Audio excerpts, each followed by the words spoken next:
অবশেষে মরশুমের প্রথম জয়ের স্বাদ পেল কলকাতা নাইট রাইডার্স। ইডেন গার্ডেন্সে রুদ্ধশ্বাস ম্যাচে রাজস্থান রয়্যালসকে ৪ উইকেটে হারিয়ে ২ পয়েন্ট ঘরে তুলল নাইট রাইডার্স।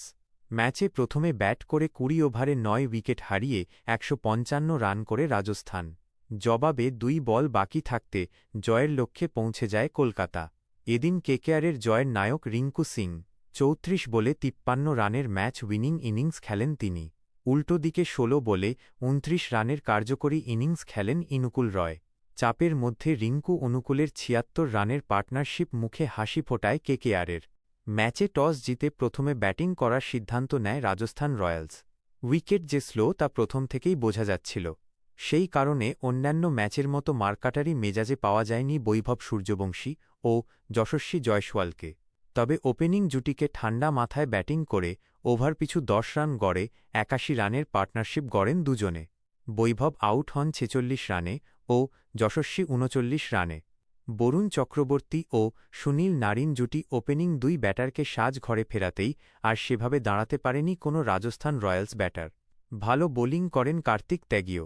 বরুণ নারিনের স্পিনের ছোবল ও কার্তিকের পেশা বেলাইন হয়ে যায় রাজস্থান রয়্যালসের ইনিংস।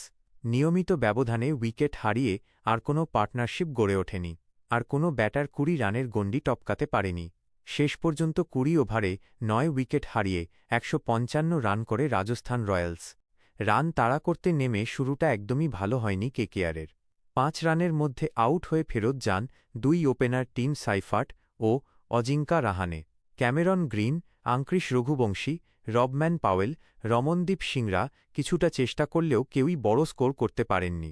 রঘুবংশী ১০, গ্রিন ২৭ ও পাওয়েল ২৩, রমনদীপ ১০ রান করে আউট হন।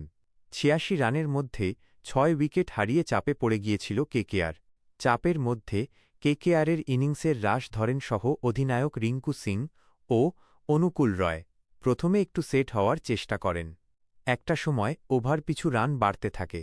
তবে স্লগ ওভারে রানের গতি বাড়ান ২ ব্যাটার। শেষের দিকে মারকাটারি ব্যাটিং করেন রিঙ্কু অনুকুল।